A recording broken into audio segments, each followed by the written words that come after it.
vamos a hablar un poquito del Gran Premio de Mónaco, que si te parece me vas a empezar a contar qué aprendiste de un Gran Premio que, bueno, que es para mí, puede ser el más bonito del año, pero para alguna gente pues es un poquito difícil de ver. De eso hablaremos luego, Jesús, pero de momento, lo primero que aprendimos, o lo que yo me llevo, es que Norris sigue vivo. Y no quiero enarbolar la bandera del ventajismo en esta sección, pero lo cierto es que ya llevamos tiempo con una mano dándole palos y llamándole blando Norris y diciendo que tiene que dar un cambio y tal, y con la otra diciendo la velocidad no la ha perdido, en algunos grandes premios en los que perdió la victoria fue el más rápido, Miami por ejemplo, y por tanto esto no es una sorpresa en realidad para mí, y seguro que para muchos tampoco. Lando tiene la velocidad y ha tenido por una vez la cabeza, le ha vuelto. Esa es la novedad, ese es el aprendizaje. ¿Cuánto le va a durar? No lo sé, pero te digo una cosa, una victoria en Mónaco no es cualquier cosa. No es cualquier cosa. Ya. Es algo que normalmente penetra en la psique de las personas, que les hace dar un paso más, les hace creerse, en fin, mejores pilotos, me atrevo a decir. Sí. No es el primer piloto, no sería, si conseguimos sacarle una declaración así en Barcelona, pero no sería el primer piloto que ganar un Gran Premio de Mónaco, que destapar la caja de las esencias de algún modo le hace subir un nivel. Y es justo lo que le hacía falta a Lando Norris, que vuelve a ser, por supuesto, nunca dejó de serlo, pero ahora, estando a 3 puntos de Piastri, es súper candidato al Mundial. Sí. Yo sigo creyendo que Piastri tiene más instinto asesino, sigo creyendo que tiene más mala baba, y la mala baba se convierte en puntos algunas veces. Sigo pensando que los dos McLaren tienen el gran hándicap de pelear entre ellos y que se van a robar puntos durante la temporada y que en muchas ocasiones va a beneficiar a Max Verstappen, pero lo que es claro, y ahí dejo el aprendizaje, es que si en algún momento pensamos que sí, bueno, Piastri va a ser claramente el número 1 y quizá por esa maestría tan bestial, por ser la cabra, pues Max Verstappen va a aguantar incluso aunque tenga un coche inferior, pues ahora lo que sabemos es que llegamos a Barcelona siendo un trío, de eso no hay ninguna duda. Y a partir de ahí, yo creo que la directiva técnica, que pequeños cambios tienen grandes consecuencias en 2025, parece que siempre volvemos a los mismos mantras, pero es que realmente es así. Claro. Pequeños cambios, grandes consecuencias, veremos la directiva técnica, cómo afecta a McLaren y veremos, por tanto, si siguen siendo 3, si se cae alguno por el camino al ver que su coche va peor, ¿no? y derrumba también alguna mentalidad. De lo que no tengo duda es que Verstappen va a estar ahí, pero bueno, de momento con mejores cartas no se puede llegar, es en el caso de Lando Norris después de este Gran Premio de Mónaco. Coincido contigo en que Oscar Piastri tiene más mala baba, instinto asesino. Yo creo que Lando Norris todavía tiene una milésima más de velocidad pura como tal. Y tengo que confesar que estoy muy sorprendido por esa pole, sobre todo, de Lando Norris en Mónaco, porque a Lando Norris lo hemos visto que si en algún que otro circuito fallaba era en urbanos. El año pasado no lo hizo bien en Arabia Saudí. En Mónaco, por ejemplo, el año pasado quedó cuarto en la clasificación y Piastri fue segundo. Fue uno de los muy pocos circuitos que le ganó. Y yo pensaba que Lando Norris en Mónaco iba a ser la debacle absoluta, o sea, iba a ser el hundimiento, y fue todo lo contrario, fíjate. No solo fue conseguir la pole, Jesús, fue cómo consiguió la pole. Claro. Lo analizamos en este canal, cómo fue en las últimas curvas, donde normalmente el miedo a perder algo bueno en el último momento, además Sí. con una estrategia a 2 vueltas en un mismo run, con el neumático blando, bueno, lo tenía todo para levantar un pelín el pie, y no fue así. No solo no levantó, sino que apretó lo suficiente para ganarle la partida a un tal Leclerc, especialista en Mónaco, corriendo en casa con toda la motivación del mundo, y por supuesto a su compañero de equipo y aún más a un Verstappen que hizo lo que pudo, pero lo que pudo no bastaba para ganar. Y entonces, ¿este impulso tú crees que puede hacer que, por ejemplo, en España, cuando a lo mejor en otro momento igual Piastri le pasaba por encima, le puede dar ese impulso para reventar a Piastri ahora? Yo te digo lo que aprendí en Mónaco, no sé lo que Bueno, voy a aprender en España, pero lo que está claro es que llega en las condiciones adecuadas, que con la sí. mentalidad a tope, con habiendo hecho cosas impropias incluso de él, como bien has comentado. Con lo cual, esto es un trío y así llegamos a Barcelona. Tal cual, y la verdad que ya te digo, para mí fue un gran premio por parte de Lando Norris muy bueno, pero no solo vamos a hablar de Lando Norris, ¿verdad, Cristóbal? Hay muchos aprendizajes del Gran Premio de Mónaco y quiero que me cuentes un poquito más. Vamos con el segundo. Van a ser 5, ¿eh? Intentaremos ser breves. El Vale. segundo es Aston Martin no fue una decepción. ¿Por qué no fue una decepción, Jesús? Porque sí, de acuerdo, cuando hablé en la radio a la mañana siguiente o incluso durante la retransmisión, estábamos en medio de un programa polideportivo, decían, ya ha vuelto a abandonar Fernando Alonso. Digo, bueno, no es tan habitual eso de que abandone Fernando Alonso, ¿eh? Quiero decir que, y ha abandonado porque una pieza que no es del coche, sino que es de Mercedes, pues se ha roto. Tranquilidad, ¿no? La cuestión de la fiabilidad, de momento, no está siendo crítica en Aston Martin. Pero sobre todo, no fue una decepción porque hizo una muy buena clasificación en un circuito muy distinto a Imola. Si el coche fuera muy malo, si fuera un auténtico tractor, si las novedades hubieran funcionado por casualidad, se hubieran comportado como mejoras en Imola puntualmente, no hubiera podido conseguir la clasificación que hizo, por muy bueno que sea Fernando Alonso. Porque recordemos, la clasificación de Lance Stroll no refleja el verdadero potencial del coche. Quizá la de Alonso tampoco, quizá la de Alonso está un punto por encima, pero el coche estaba para pelear al menos para estar en esa fina línea de pasar la Q3. Y eso hasta Imola era absolutamente imposible.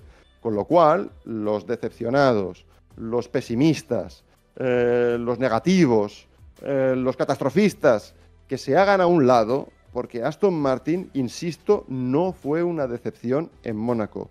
Con una buena estrategia y sin ese fallo de fiabilidad, que sí, algunos me diréis, bueno, ¿y si fue una cuestión de refrigeración? Eso sí que depende del equipo. Bueno, cuando hagan la autopsia, que en eso están, Ya. pues ya hablaremos. De momento lo que vimos es que el coche en las manos adecuadas podía llegar ahí rápido, con los estrategas adecuados hubiera podido hacer una buena carrera, conseguir buenos puntos, que siguen faltando, pero, insisto, el coche no está tan mal. Y eso significa, una vez más, lo digo, que la correlación desde que se pone una idea en la libreta hasta que se pone en la pista empieza a funcionar. Señores, hay motivos para la esperanza. Yo fíjate que no solo no me parece una decepción, sino que yo creo que fue un gran premio brutal por parte de Aston Martin, porque todo el mundo avisaba antes del Gran Premio de Mónaco, oye, que el Aston Martin es una castaña en curva lenta, sobre todo en la tracción, ¡buah! Lo que sufre el Aston Martin en la tracción, y llegábamos a Mónaco, todo el mundo decía, bueno, a pasar de la Q1, y resulta que pues Fernando estuvo ahí en todo momento peleando por esa sexta, séptima, octava posición, más o menos, hasta que llegó esa avería en la unidad de potencia. Lo que te quiero preguntar ahora, Cristóbal, ¿te parece preocupante que el motor Mercedes, que en toda esta regulación ha sido el más fiable de toda la Fórmula 1, y que de repente llegamos a Imola y se le para el coche a Kimi Antonelli, llegamos a Mónaco y se le para el coche en la clasificación a George Russell, y precisamente también en Mónaco en la carrera se le para el coche a Fernando Alonso? ¿Qué pasa ahí? Yo quiero pensar, Jesús, que son cosas que pasan. Y me dirás, ya, pero han sido 3. Y te diré, hasta los 3 le concedo. Si en Barcelona, también con temperaturas altas y de acuerdo que no es el circuito con rectas más largas del Mundial, pero cuidado con la principal y también tiene una recta posterior razonable. Sí. Y además con muchas inercias, con muchos ejes laterales, con curvas rápidas que pueden también poner en dificultades al motor en algunas circunstancias, forzar un poquito más. Si allí volvemos a ver problemas, pues entonces habrá que encender las alarmas. De momento yo creo que es demasiado pronto, pero sobre todo, lo que decías, esta era una pista que iba a ser muy mala y no fue nada mala. Con lo cual, bien.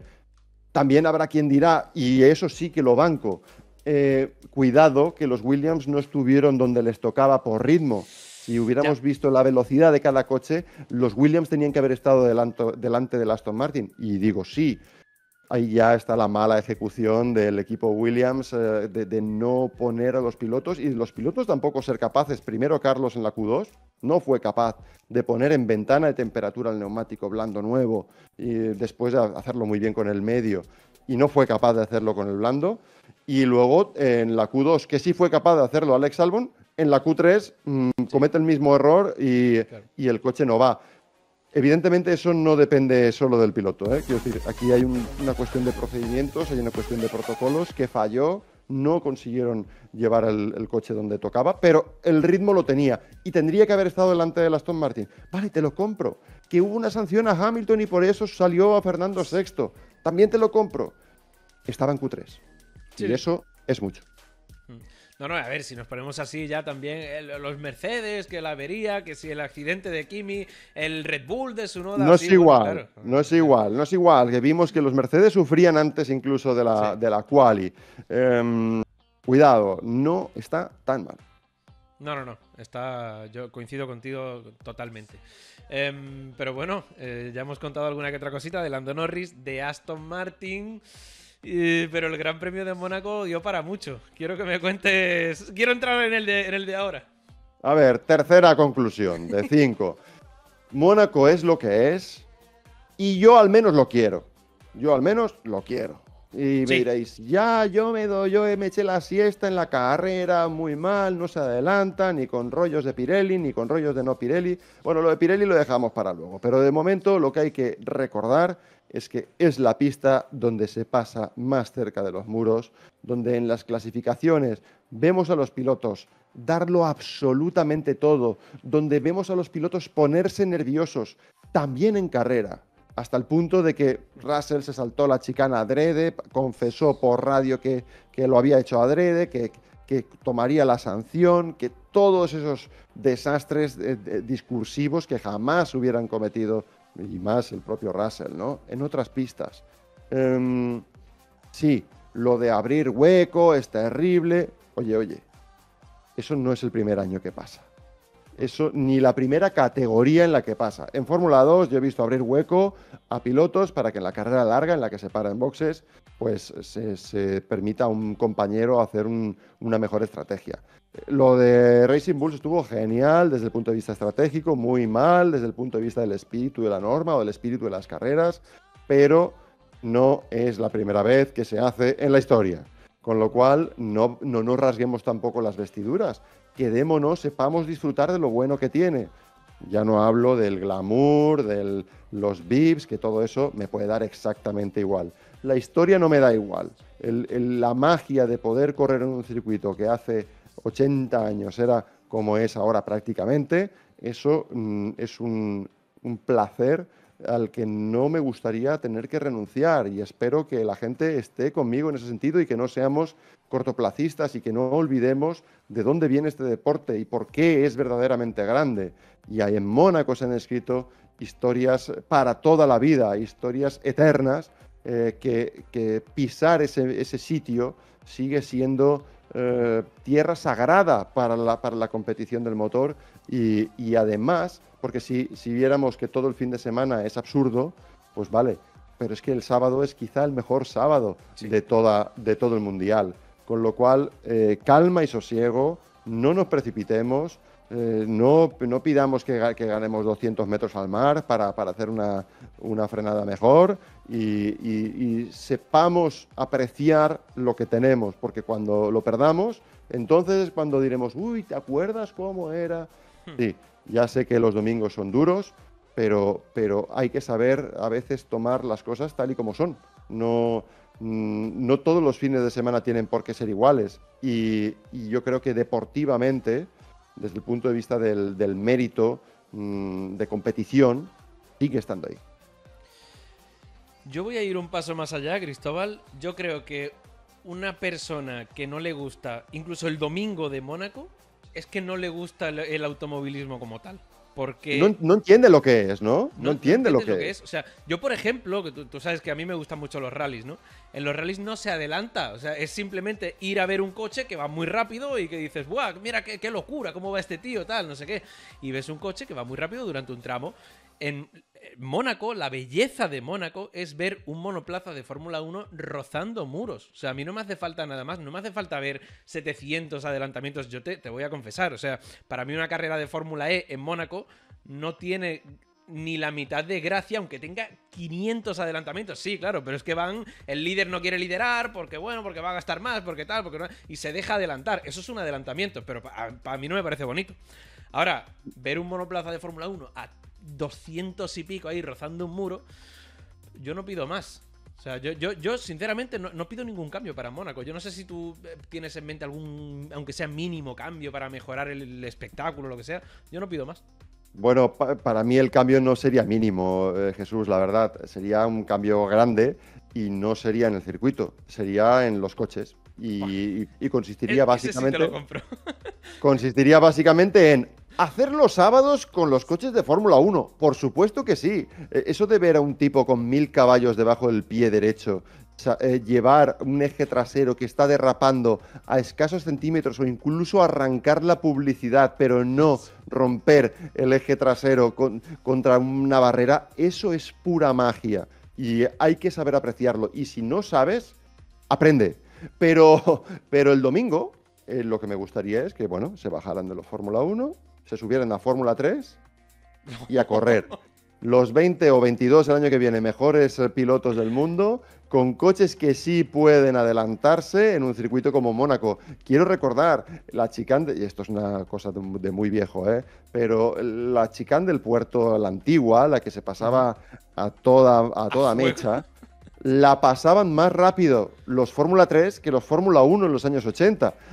Quiero decir que no es precisamente una tontería llevar un Fórmula 3 en un circuito como ese, de la misma manera que existe el Gran Premio de Macao. Y ganar en Macao es considerado no solo por los aficionados, o los buenos aficionados, o los veteranos, o los más estudiosos, no. Por los propios pilotos, ganar en Macao es como tocar el cielo con las manos. Y corren con Fórmula 3. Quiero decir que no, la cosa del coche quizá no sea la clave. Obviamente es una utopía, no van a consentir nunca eso los equipos. Quizá los pilotos estarían dispuestos a hacerlo, pero yo creo que si hay que introducir algún cambio, tiene que ser por ahí, más que tocar al circuito. Coincido totalmente. Pero bueno, en lo que es el Gran Premio en sí, ¿ha dado para alguna que otra conclusión? ¿Sí o no? ¿Cómo lo ves? No saquemos muchas conclusiones. He llamado al cuarto de 5 de los aprendizajes y quizá si me hubiera cabido hubiera puesto demasiadas, porque muchas podemos sacar, pero demasiadas no. ¿Y por qué digo lo de demasiadas? Bueno, yo creo que vimos cosas raras.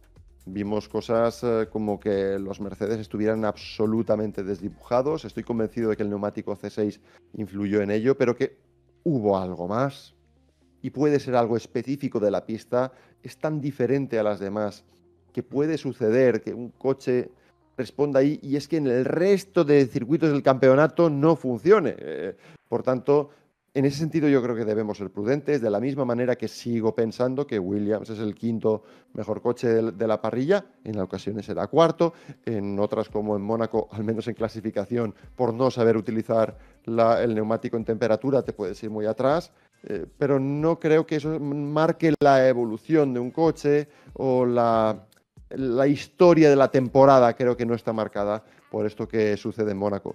Muy diferente es lo que hemos hablado de los pilotos, de la psicología, del el hito, la bandera, ¿no? La pica en Flandes para Norris, pues yo creo que eso sí es representativo completamente, muy importante.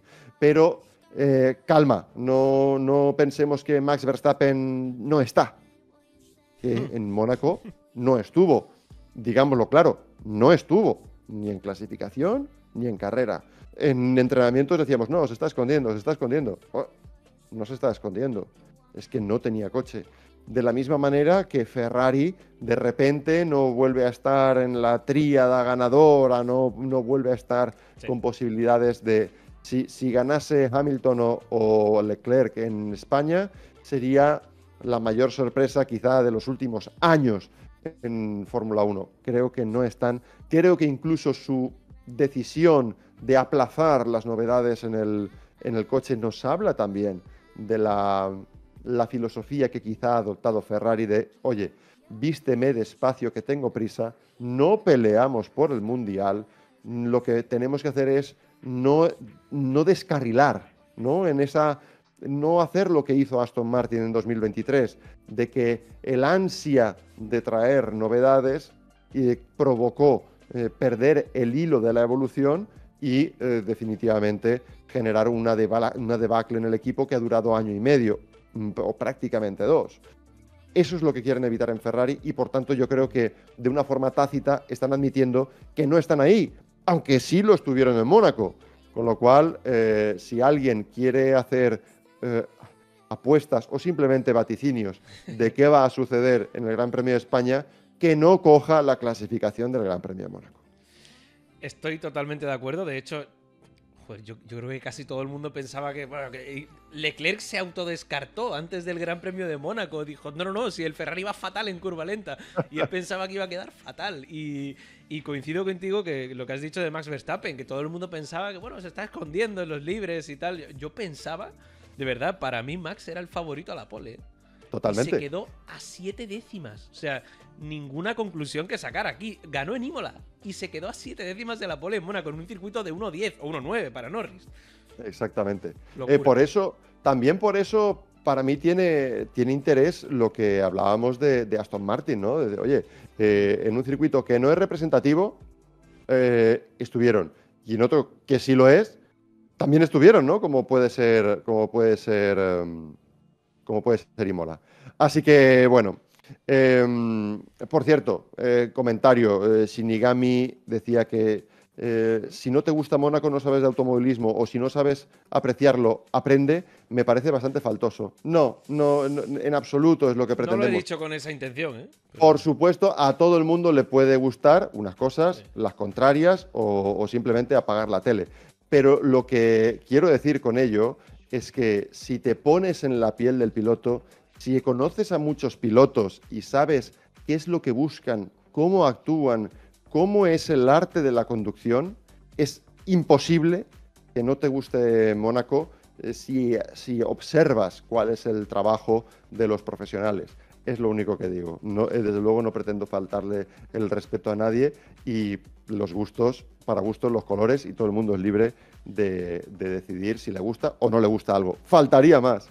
No, totalmente. Y yo también lo que he dicho, tampoco le he dicho que es la intención de faltar a nadie, pero yo de verdad, o sea, para mí Mónaco no necesita más. O sea, ver un Fórmula 1 a casi 300 por ahí limando muros me parece suficientemente bonito. Por ese es la magia, es el arte del pilotaje, ¿no? Y precisamente para el arte del pilotaje hace falta más gente, hace falta un equipo detrás y hace falta, un tipo de persona del que vamos a hablar ahora, ¿no, Cristóbal? Sí, ¿qué personas? ¿Qué tipo de persona, eh? ¿Qué tipo de personas que pasan por este programa además de vez en cuando? Lo cual es un auténtico honor. Gracias Andrés Castillo, gracias Nico Bassani, gracias tantos ingenieros que han desfilado por aquí, Albert Hillera y tantos otros que nos ponen un poco de luz. Y también pusieron luz al final en el Gran Premio de Mónaco. Y es que nada puede con los ingenieros, Jesús. Lo cierto es que vimos que Pirelli intentó cambiar digamos, el orden establecido, intentó barajar las cartas, intentó cambiar la forma en la que se aproximaban los equipos a la carrera. De hecho, lo que se habló en todo momento es, no, va a ser una carrera en la que, como tienen el neumático más fresco, pues van a poder tirar, se van a abrir huecos y con esos huecos jugarán con la estrategia. Era una posibilidad. No, es que cuando salga el safety car, ahí vamos a ver cómo la mitad de atrás de la parrilla hace cosas raras y se inmiscuye en la pelea con los de delante. Se habló de casi todo y no se habló prácticamente nada de lo de colaborar entre compañeros de equipo y abrir huecos de 20 segundos en carrera. Y te digo una cosa, fue una gran torpeza por parte de los periodistas, analistas e incluso aficionados no mencionarlo como posibilidad número uno, porque como te decía antes, no es la primera vez que esto sucede en la historia del automovilismo, lo de generar espacios adrede para contribuir a la estrategia de otro coche. Quizá aquí se llevó a las máximas consecuencias, no, eso no lo dudamos. También es verdad otra cuestión, estábamos todos muy atentos a ver qué pasaba, ¿no? Y por eso estuvimos analizando de una forma mucho más minuciosa, pormenorizada, la estrategia de todos los equipos, que quizá en otras ediciones del Gran Premio de Mónaco podrían haber hecho algo similar y colárnosla. Porque lo cierto es que ese tipo de concepto estratégico en el que tú tienes dos fichas en el tablero y las mueves a placer para que te salga lo mejor posible, eso ocurre absolutamente siempre. Pero bueno, en esta ocasión fue mucho más evidente. Otra cosa que también es muy evidente para algunos, menos para quizá el aficionado medio o incluso algunos periodistas, es que en Mónaco se rueda lento siempre, porque veía a algunos aficionados o incluso algunos medios de comunicación decir, oye, es que estaban rodando no sé cuántos segundos, 6 y 7 segundos por vuelta más lento de lo que sería el tiempo de la pole. Digo, oye, ¿puedes recuperar el vuelta a vuelta de Mónaco de hace 2 años? ¿O de 1 o de hace 3? Cuando a Daniel Ricciardo se le estropeó el ERS, ¿podemos ver el ritmo por vuelta? ¿Podemos ver el ritmo por vuelta de pelotones que ha habido en Mónaco rodando todos a 4 y 5 segundos de su mejor ritmo en carrera y no poder hacer absolutamente nada para rodar más rápido? Pues podríamos. Y ha ocurrido siempre. En esta ocasión, sí, de acuerdo, de una forma más evidente. Pero lo que está claro es que los ingenieros van a buscar siempre el hueco, siempre van a buscar la forma más eficiente de dar esas 78 vueltas de la forma más rápida. En el fondo es de la forma más rápida. La posición en pista aquí es clave y se ha trabajado sobre ella. Yo no veo que eso sea un pecado. Jesús, que sería deseable que fueran a toda mecha. Sí, pero permíteme que insista, pero es importante. ¿Cuántas carreras que no son Mónaco, cuántos años hemos visto a los pilotos rodar 3 y 4 segundos por vuelta más lento de lo que ellos sabrían para conservar el neumático? Sí. Aquí eso no fue un grave problema, por ejemplo, no se adulteró la carrera por una cuestión de conservación, sino por una cuestión de posición en pista, que era lo que importaba en esta carrera. En cada circuito, en cada circunstancia, con cada reglamento, importan unas cosas, y los ingenieros y los pilotos, a las órdenes de los ingenieros, simplemente se dedican a seguirlo y a cumplirlo. Yo tengo que confesar, Cristóbal, ya para terminar un poco con la sección, que la estrategia de Racing Bulls me pilló así un poquito como de sopetón, pero es que la de Williams, esa sí que no la esperaba yo, ¿eh? O sea, una cosa es que tú le des un poquito de espacio a tu compañero de equipo y otra ya... Ya lo de que se lo dé Carlos y que después Albon le deje pasar para darle también ese espacio gratuito para la parada, eso ya me pareció... Yo de verdad pensaba que no se iban a atrever a tener tan poca vergüenza, o sea, y lo digo claramente, o sea, hay que tener muy poca vergüenza para hacer eso, y más cuando estabas jugando ahí con Toto Wolff, que es amigo de Bowles y tal, y tuvieron muy poca vergüenza y me pareció perfecto, ¿eh? O sea, si no lo hubieran hecho, Jesús, si no lo hubieran hecho, se les hubiera reprochado. Qué sí, poco inteligentes fuisteis. Yo ahí no veo el problema. Por supuesto, que el espectador sea crítico y que tenga memoria. Hace 10 minutos he dicho que me encantaría que corrieran con Fórmula 3 la carrera. Y lo mantengo. Yo lo preferiría, pero resulta que corren en Fórmula 1. Y si corren en Fórmula 1 tienen que hacer lo necesario para estar lo más adelante posible al final de la carrera. Vayan más lentos, vayan más rápidos, fuercen más los límites o menos. Lo que te garantizo es que las pulsaciones de los pilotos estaban muy altas. Es un reto para ellos todavía la carrera. Y segundo, lo que tampoco se puede negar es que se sigue buscando lo de siempre, que es estar delante.